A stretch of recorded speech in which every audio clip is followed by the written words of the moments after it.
Hello Bacha Party.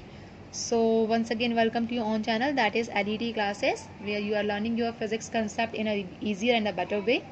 तो आज के अपने इस वीडियो के अंदर हम जिस टॉपिक के बारे में बात करें, that is the most important topic of this chapter, that is electric generator. आपको पता है जनरेटर जो है आप सभी ने देख रखा होगा, हवा बहुत अच्छी चल रही है, that's why I am shooting this video for you people only, ताकि आप लोगों को जहाँ कंसेप्ट समझ नहीं आए तो आप प्लीज़ देख सकें। तो इलेक्ट्रिक जनरेटर बेटा क्या होता है? इलेक्ट्रिक जनरेटर एक ऐसा डिवाइस है जो क्या करता है, मैकेनिकल एनर्जी को इलेक्ट्रिकल एनर्जी में कन्वर्ट करता है। ठीक है, इट मीन्स जब आप उसको रोटेट करते हैं, उसकी जो मैकेनिकल एनर्जी है, पोटेंशियल प्लस काइनेटिक एनर्जी, वो मैकेनिकल एनर्जी बनाती है और उसको किस में कन्वर्ट करती है? इलेक्ट्रिकल एनर्जी में। तो इसका एक प्रिंसिपल क्या है?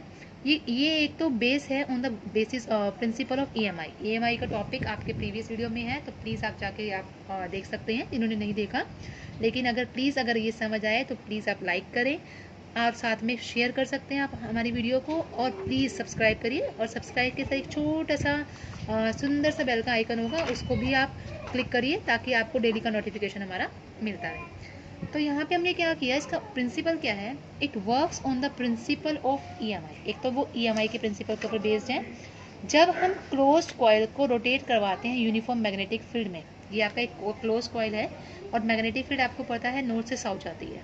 ठीक है, जब एक क्लोज कॉइल को रोटेट करवाते हैं यूनिफॉर्म मैग्नेटिक फील्ड में, और इसके यूनिफॉर्म मैग्नेटिक फील्ड जब रोटेट होगा तो इट मीन्स ये परपेंडिकुलर होगा। मैग्नेटिक फील्ड इधर जा रही है और कॉइल ऐसे होना चाहिए परपेंडिकुलर डायरेक्शन में। ठीक है, तो मैग्नेटिक फील्ड लाइंस जो है उस कॉइल से पास होके वो क्या हो जाएंगी, चेंज होंगी, और वहाँ पर क्या होगा, इंड्यूस ईएमएफ जनरेट होगा और करंट सेटअप हो जाएगा। ये क्या है, इसका प्रिंसिपल है। इट मीन्स कॉइल को रखा, मैग्नेटिक फील्ड के परपेंडिकुलर डायरेक्शन में है, मैग्नेटिक फील्ड चेंज हुई, ईएमएफ इंड्यूस हुआ और करंट सेटअप हो गया। ये आपका क्या है, इसका प्रिंसिपल। अब प्रिंसिपल के बाद आता है हमारा बेटा कंस्ट्रक्शन। देखिए, कंस्ट्रक्शन सबसे इंपॉर्टेंट पार्ट है इसका। अगर कंस्ट्रक्शन समझ नहीं आएगा तो दिक्कत हो जाएगी।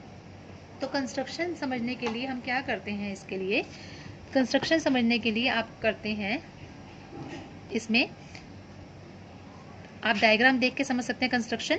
आपके पास 2 मैग्नेट्स हैं जिसको हम क्या बोलेंगे, फील्ड मैग्नेट बोलेंगे, जो कि क्या प्रोवाइड करेगी, आपकी मैग्नेटिक फील्ड को प्रोवाइड करेगी from north to south direction, from north to south direction. तो ये हॉर्स शू टाइप की मैग्नेट होती है, परमानेंट मैग्नेट होती हैं, और साथ में इसका जो ये सरफेस होता है वो कनकेव पोल्स होते हैं, कनकेव बोलते हैं इसको। ठीक है, एक आर्मेचर है बीच में। ये आर्मेचर जो है ये ABCD रेक्टेंगुलर आर्मेचर कॉइल है, और इसके अंदर क्या होते हैं, बहुत सारे नंबर ऑफ टर्न्स होते हैं कॉपर के नंबर ऑफ टर्न्स होते हैं, जो वाउंड होते हैं सॉफ्ट आयरन कोर के ऊपर। किसके ऊपर होते हैं, सॉफ्ट आयरन कोर के ऊपर। इसको रोटेट करवाते हैं मैग्नेटिक फील्ड के अंदर हम। ठीक है, और साथ में हमारे पास होता है स्लिप रिंग्स। ये स्लिप रिंग्स होती हैं, ये स्लिप रिंग्स जो हैं ब्रास रिंग्स बोलते हैं इसको, और इसको डिनोट करते हैं S1 और S2 से। और ये रिजिडली कनेक्ट होती हैं आर्मेचर कॉइल से, आर्मेचर कॉइल के साथ कनेक्ट होती हैं। एज द कॉइल रोटेट, जैसे ही कॉइल रोटेट होगा, स्लिप रिंग भी क्या होंगी, उसके साथ रोटेट होंगी सेम एक्सिस पे। उसके बाद आता है हमारी बात किसकी, ब्रशेस की। अब ये कार्बन ब्रशेस हैं। कार्बन ब्रशेस किससे बनी होती हैं, ग्रेफाइट रोड से बनी होती हैं। इट मीन्स कार्बन है तो ग्रेफाइट रोड से बनेंगी, इनको नाम दे देते हैं हम B1 और B2। ठीक है, और ये क्या होता है, स्लिप रिंग के साथ अटैच होती हैं, प्रेस्ड होती हैं, और इन ब्रशेस के थ्रू करंट क्या होता है, इंड्यूस होता है आर्मेचर के अंदर, एक्सटर्नल सर्किट के अंदर जाता है। ठीक है, तो ये क्या है, इनकी फंक्शनिंग मतलब कंस्ट्रक्शन था। अब आते हैं हम इसके डायग्राम के ऊपर। डायग्राम आप देख ही रहे हैं हमारे पास कैसा है, और इसके अंदर जो आपका रूल लगता है that is the Fleming's right hand rule. अब फ्लेमिंग्स राइट हैंड रूल की अगर बात करें तो फ्लेमिंग्स राइट हैंड रूल हमें क्या बताता है कि stretch your thumb, forefinger and the middle finger such that they are mutually perpendicular to each other. Forefinger जो है it points the direction of magnetic field. Thumb it shows the representation of direction of motion, and the center finger represent the direction of current induced. दोबारा बता रही हूँ, ये आपका क्या show कर रहा है, thumb motion of conductor show कर रहा है, ये आपके मैग्नेटिक फील्ड शो कर रहे हैं, and this shows the direction of your current. हमने इस चीज़ को क्या करना है, इस केस में यूज़ करना है, इलेक्ट्रिक जनरेटर केस में। अब इलेक्ट्रिक जनरेटर जो होता है वो आपका 2 टाइप का होता है। एक होता है AC जनरेटर, 2 टाइप्स बोलते हैं हम। एक होता है बेटा AC जनरेटर, एक होता है आपका DC जनरेटर। DC जनरेटर, ये जो डायग्राम है that is of AC generator. ये AC जनरेटर का होता है। AC का मतलब होता है alternating current. Alternating current means current जो है पीरियोडिकली टाइम के साथ क्या हो रहा है, चेंज हो रहा है। अब आपने क्या किया इसके अंदर, मैं जैसे बोलूँगी बिल्कुल वैसे ही आपको एग्जाम में लिखना है। Suppose the armature coil ABCD, हमने क्या लिया, एक आर्मेचर कॉइल ली ABCD, उसको ऐसे हॉरिजॉन्टल पोजीशन में रख दिया आपने। अब कॉइल को आपने क्या करा, क्लॉकवाइज रोटेट किया इस तरह से। ये AB यहाँ था, CD यहाँ था, कॉइल को ऐसे क्लॉकवाइज रोटेट किया। जैसे ही आप कॉइल को क्लॉकवाइज रोटेट करेंगे तो क्या कर देगा, मैग्नेटिक फील्ड लाइंस जो नॉर्थ से साउथ की तरफ जा रही थी उसको क्या कर देगा, कट कर देगा। पहले मैग्नेटिक फील्ड लाइंस ऐसे जा रही थी, ऐसे नीचे से भी ऊपर से भी, और कुछ मैग्नेटिक फील्ड लाइंस इसके अंदर से पेनिट्रेट करती, फ्यू हम बोल सकते हैं। लेकिन अब क्या किया, इसको ऐसे किया तो सारी की सारी मैग्नेटिक लाइंस ऑफ फोर्सेस क्या करेंगी, इसको कट करती हुई जाएंगी। क्या करती हुई जाएंगी, कट। जैसे ही मैग्नेटिक फील्ड लाइंस ने इनको क्या किया, कट किया, ठीक है, आर्मेचर ने उसको कट कर दिया, तो अब क्या हुआ, AB कहाँ चला गया, आप ऊपर की डायरेक्शन में, और CD कहाँ आ गया, नीचे की डायरेक्शन। ऐसे था ना, AB आ गया ऊपर की डायरेक्शन में, CD कहाँ चला गया, नीचे की डायरेक्शन में। अब क्या हुआ, अब फ्लेमिंग्स राइट हैंड रूल हम इसके अंदर लगाएंगे ABCD के अंदर। अब करंट की डायरेक्शन है वो कहाँ है, अभी हमने देखनी है। और मैग्नेटिक फील्ड कहाँ लग रहा है, नॉर्थ टू साउथ। अब देखिए ये अप्लाई करना है आपने, ठीक है। मैग्नेटिक फील्ड की डायरेक्शन यहाँ है, इस तरह से आप मेरे हैंड को देख सकते हैं। ये देखिए मैग्नेटिक फील्ड की डायरेक्शन है मेरे हैंड की तरफ, उस तरफ, ठीक है। फील्ड की डायरेक्शन है इस तरफ, और फोर्स कहाँ लग रहा है, अपवर्ड डायरेक्शन में, ठीक है। तो इस केस में जो मोशन लगेगा वो कहाँ लगेगा, अपवर्ड डायरेक्शन में लगेगा। और करंट कहाँ जाएगा, अपवर्ड डायरेक्शन में। इट मीन्स करंट की जो डायरेक्शन है वो कहाँ से कहाँ जाएगी, B2 से B1 की तरफ होती हुई जाएगी। देखिए करंट क्या हुआ, यहाँ से आया, यहाँ से गया, ठीक है, B2 से पहले गया, फिर कहाँ गया, B1 की तरफ। B2 से होकर वो कहाँ जाएगा, B1 की तरफ जाएगा, हाफ रोटेशन की तरफ, ठीक है। अब क्या किया हमने, फिर दोबारा से इसके हाफ रोटेशन कर दी। अब AB ऊपर था, CD नीचे था, दोबारा से हमने इसकी हाफ रोटेशन की। अब हाफ रोटेशन करने के बाद ये ऐसा आ गया, ठीक है। इट मीन्स CD ऊपर आ गया और AB कहाँ हो गया, नीचे आ गया। अगेन आप क्या लगाएंगे इसके अंदर, फ्लेमिंग राइट हैंड रूल लगाएंगे। अब इसके अंदर करंट की डायरेक्शन क्या हो जाएगी, रिवर्स हो जाएगी। पहले मोशन और था अपवर्ड डायरेक्शन में, अब मोशन कहाँ होगा, डाउनवर्ड डायरेक्शन में।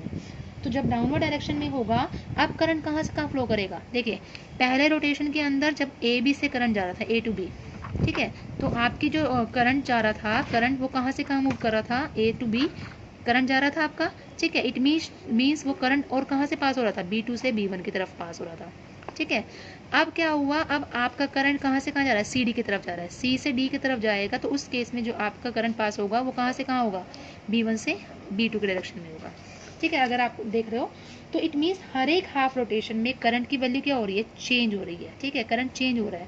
तो जब करंट चेंज हो रहा है हर एक हाफ रोटेशन के अंदर, after every regular interval of time के अंदर, तो इस तरह के करंट को हम क्या बोलते हैं, ऑल्टरनेटिंग करंट बोलते हैं। क्या बोलते हैं, ऑल्टरनेटिंग करंट। और इस टाइप के जनरेटर को हम क्या बोलते हैं, इस टाइप के डिवाइस को हम क्या बोलते हैं, AC जनरेटर बोलते हैं। क्या बोलते हैं बेटा, that is AC generator. I hope आपको यहाँ तक समझ आया हो। अब हम बात करते हैं DC जनरेटर की, ठीक है। अब DC जनरेटर में ये नीचे वाला ऐसा कुछ नहीं होता, इसमें सिर्फ और सिर्फ क्या लगा होता है, आपकी ये स्प्लिट रिंग्स लगे होते हैं DC जनरेटर में। यहाँ 2 कार्बन ब्रशेज होते हैं और इसके बीच में कुछ इस तरह का डिवाइस होता है, ये लोड रेजिस्टेंस इस तरह से लगा होता है, बस, ठीक है। और कुछ चेंजेस नहीं है, सब कुछ यही है, बस इसके अंदर स्प्लिट रिंग्स होते हैं। स्प्लिट रिंग आपको मैंने क्या कहते हैं, मोटर के केस में भी बताया था कि जब आपकी कॉयल रोटेट करती है तो आपके जो स्प्लिट रिंग्स हैं उसके साथ रोटेट करते हैं, मतलब चेंज हो जाते हैं। जैसे यहाँ पे तो स्लिप रिंग्स था, ये चेंजेस नहीं हुए थे। यहाँ पे क्या होंगे, ये S जब रोटेट होगा तो S1 यहाँ आ जाएगा, S2 यहाँ आ जाएगा, ठीक है।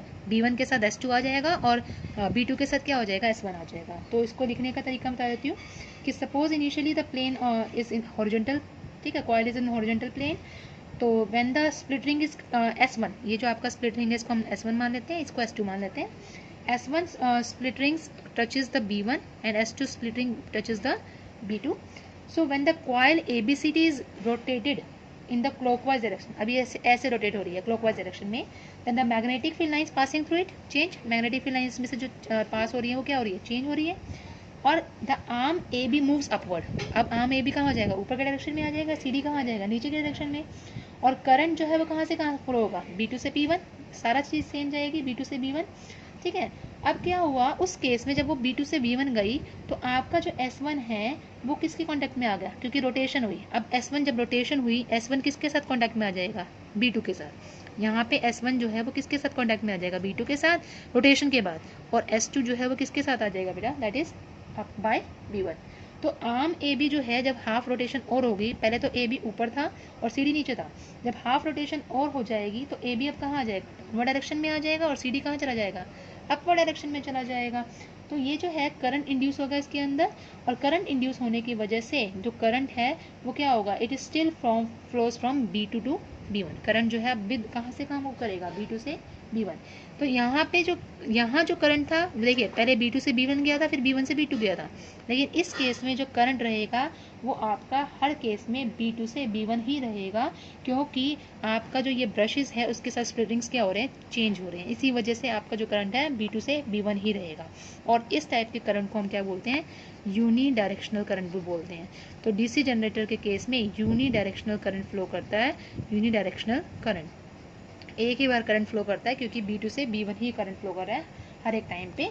लेकिन जनरेटर के केस में आपका ऐसा नहीं था, उसमें पहले करंट B2 से B1 गया और उसके बाद B1 से B2 गया।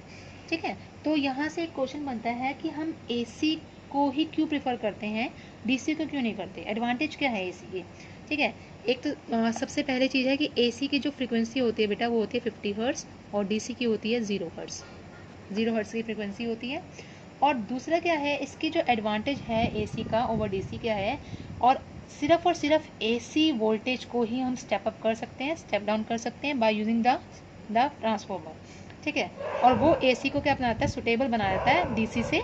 ठीक है, और साथ में हम क्या बोलते हैं, इसके एडवांटेजेस और क्या हो सकते हैं कि AC के जो जनरेशन है वो मोर इकोनॉमिकल है एज़ कंपैरिजन टू DC, क्योंकि AC तो हमारे ट्रांसफार्मर से आते हैं, हमारे पास करंट जो हमारे घर में आते हैं। ठीक है, सेकंड है कि ऑल्टरनेटिंग वोल्टेज जो है वो स्टेप अप और स्टेप डाउन ट्रांसफार्मर से क्या होती है, चेंज कर सकते हैं, इसलिए स्टेप अप कर सकते हैं, चेंज कर सकते हैं। और ऑल्टरनेटिंग करंट को हम ज़्यादा डिस्टेंट प्लेसेस तक ट्रांसमिट करवा सकते हैं विदाउट एनी लॉस।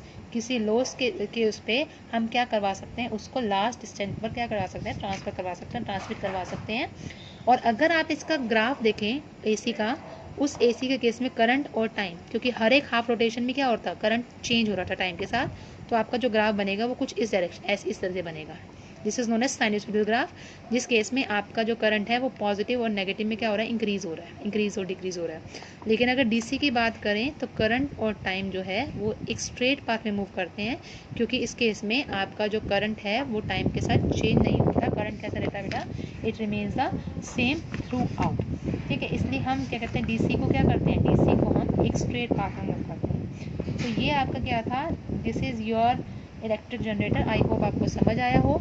अगर आपको किसी तरह की भी कोई प्रॉब्लम है तो प्लीज़ आप पूछ सकते हैं हमारी email ID पे, दैट इज़ leadclasses@gmail.com। मैं यहाँ लिख भी देती हूँ, दैट इज़ leadeclasses@gmail.com। और प्लीज़ जितना हो सके इस वीडियो को लाइक करिए, सब्सक्राइब करिए और शेयर करिए, so that you will get the latest notification. Thank you so much.